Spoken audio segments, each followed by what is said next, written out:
스몰캡 종목들 중에서 투자할 만한 가치가 있는 기업들 알아보는 스몰캡 관심주 시간입니다. 오늘 수전 메리츠증권증권 여의도금융센터 이수철 이사와 함께합니다. 안녕하세요. 안녕하십니까. 네, 오랜만에 나오셨는데 어떤 종목 추천해 줄 건가요?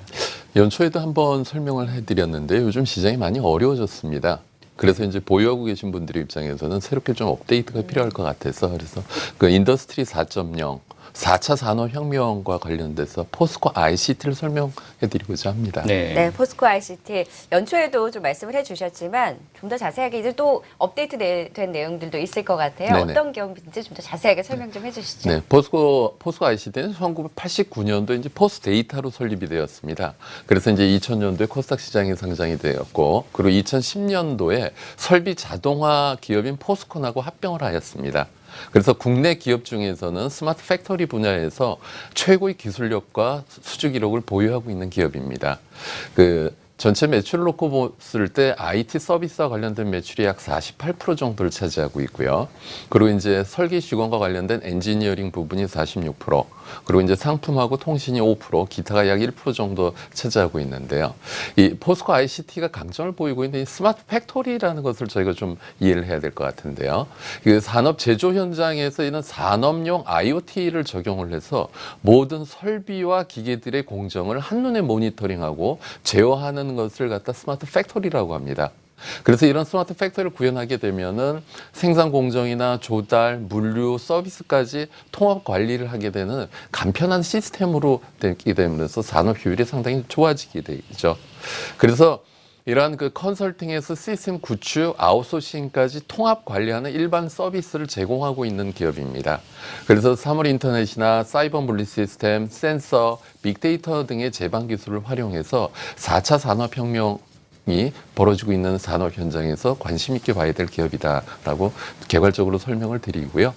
그럼 이제 보면은 4차 산업혁명과 연관되어 있는 분야들입니다. 사물 인터넷, 뭐 빅데이터 이쪽에서 제반 기술을 가지고 있고 이를 활용해서 스마트 팩토리 이제 사람보다는 자동화된 공정에 또 설비 자동화 기계 하나를 통해서 통제할 수 있게끔 효율을 기한다라는 건데, 그다음에 이쪽 분야에서 지금 어떤 정도 성과가 좀 나오고 있는지 투자 포인트를 짚어봐야 될 것 같아요. 예. 일단 포스코 ICT가 과거에 이제 투자가들이 좀 힘들으셨던 분이 뭐 LED 사업도 벌리고 사업을 좀 많이 벌렸었습니다. 사실 사업의 색깔이 명확하진 않았었던 것 같아요. 기존에 이제 맨 처음에 포스데이터로 시작됐을 때는 SI 업체였었는데요. SI 업체가 되면서 좀 볼륨도 키우고 그러려고 하면서 여러 사업을 벌렸다가 회사가 힘들어졌었죠. 그래서 올해가 이제 빅베스에 있었던 원년입니다. 2015년도서부터 이렇게 벌려서는 안 되겠다. 그래서 이제 내실경영 새로운 대표가 IT 전문의 새로운 최 대표가 취임을 하게 되면서 회사를 전략적으로 체질 개선을 하게 되었죠.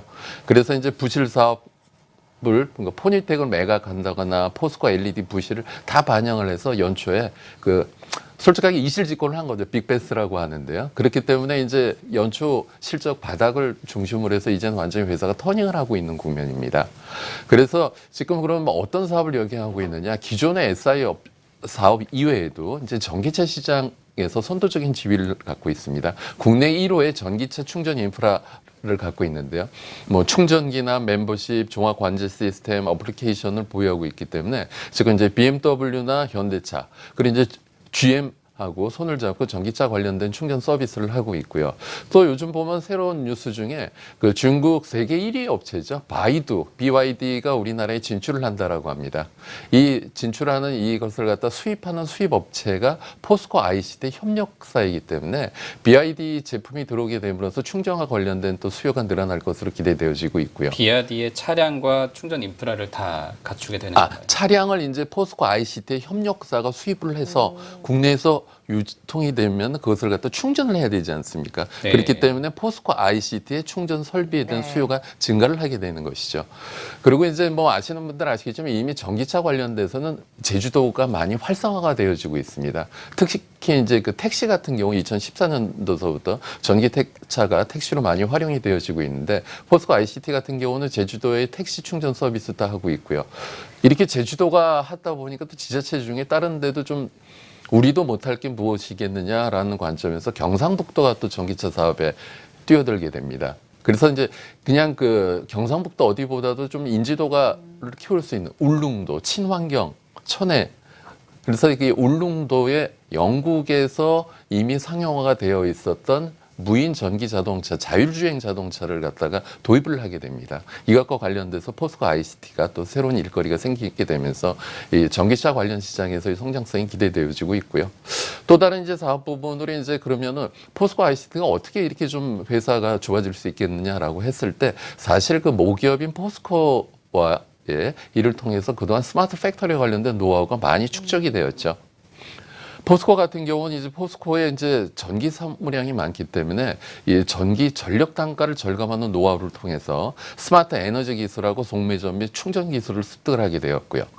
그리고 이제 오염물질, 아무래도 제철소에서 오염물질이 많이 나오기 때문에 이것과 관련돼서 오염물질을 갖다가 제거해주는 환경 설비 및 환경 관련 제반 기술을 취득하게 되었고요.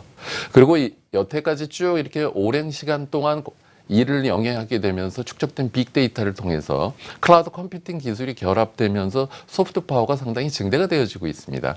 이래서 이 포스코 ICT 같은 경우는 포스코 대우의 사우디아라비아 자동차 공장 같은데 공장 자동화 제반 IT 시스템도 진출을 하게 됨으로써 새로운 먹거리를 갖게 되었죠. 그리고 이제 지금 이제 최근 레포트들을 보면은 자꾸 공통적으로 나오고 있는 부분이 글로벌 업체와의 제휴 부분이 네, 이것과 관련돼서 아마 회사도 적극적으로 추진을 하고 있는 것 같고요. 이것이 이제 가시된다라고 했을 때 기존에 사실 포스코 ICT가 디스카운트 되는 요인은 포스코라고 하는 캡티브 마켓밖에 없었다. 라고 해서 이것을 갖다 회사가 한 단계 더 일출장하기 위해서 글로벌 업체하고의 제휴, 이 제휴가 가셔야 된다라고 했을 때는 그 전 세계의 굴지의 그 여타 철강 회사들을 스마트 팩토리 하는 데 있어서 새로운 먹거리로 저희가 좀 점수를 줄 수 있는 부분이다. 그래서 글로벌 업체와의 협업과 관련돼서 저희가 꾸준히 체크를 해봐야 될 필요가 있다라고 말씀을 드리겠습니다. 네, 포스코 ICT 부실 사업을 매각한 이후에 구조조정을 겪고 나서 또 이제 턴어라운드를 맞는 원년입니다. 전기차, 이제 국내 1호 전기차 충전 인프라 사업자로서 전기차 분야에서도 성장성이 유효한데 이 스마트 팩토리, 이 설비 자동화 분야에서도 이제 포스코뿐만 아니라 해외 철강 업체 향 또 이런 제휴들에 또 기대가 되는 상황에서 좀 이런 부분들에 주력을 하고 있습니다. 이 외에도 좀 투자 포인트로 짚어볼 만한 경쟁력도 있을까요? 네, 그 포스코 같은 경우 우리나라 전체 전력 소비량의 5%를 소비하고 있는 거대 기업입니다. 기업 하나가 5% 소비하는 건 상당히 큰 거거든요. 그것과 관련해서 이런 그 5%, 이 전기를 컨트롤하고 있는 이런 스마트 에너지와 관련된 또 노하우가 있습니다. 그래서 포스코의 발전 설비를 갖다가 효율화했었던 노하우를 통해서 삼척 화력 발전소의 발전기를 최적화시키는 사업이나 중국, 인도, 특히 이제 요즘 같은 경우는 그동안 경제 제재를 당했었던 이란 시장에 포스코가 진출을 하게 되면서 이란 시장과 그 스마트 에너지 시스템 수주를 계획 중인 거고요. 그리고 이제 이 ICT 기술을 적용해서 요즘 보면은 빌딩도 스마트화가 되어지고 있습니다. 그래서 강릉이나 부산의 대형 호텔에 스마트 빌딩화를 하였고요. 그래서 이런 식으로 이제 그 포스코 건설하고 중동이나 해외 여타 지역으로 진출하는 스토리도 저희가 점수를 줄 수 있고요. 그리고 아무래도 이제 그 조금 전에 설명드린 것처럼 이 환경과 관련돼서 중국이 사실 그 환경 문제가 상당히 심각합니다. 그래서 중국의 5대 발전 그룹 중에 하나인 중거 텐리 터우즈 그룹의 다롄 발전공사 전기 집치기도 지금 공급을 하고 있으면서 중국의 환경 시장도 진출을 하고 있고요. 그리고 그 포스코 ICT 같은 경우는 인천국제공항의 수화물 처리 시스템 구축 사업자로서 이미 1호기서부터 6호기까지 다 구축을 한 노하우를 통해서 인천공항의 관제 시스템도 수주를 하였습니다. 그래서 이런 그 인천공항의 성공 사례를 통해서 우리가 이제 뭐 부산 쪽에 신공항을 짓는다거나 제주에 신공항을 짓는다거나 아니면 여타 해외 신공항과 관련된 진출 스토리도 기대가 되어지고 있고요. 그리고 또 한 가지 이제 올해 이 회사가 새로운 그 매출 아이템으로서 추가가 된 부분이 빅데이터와 관련된 사업이 있습니다.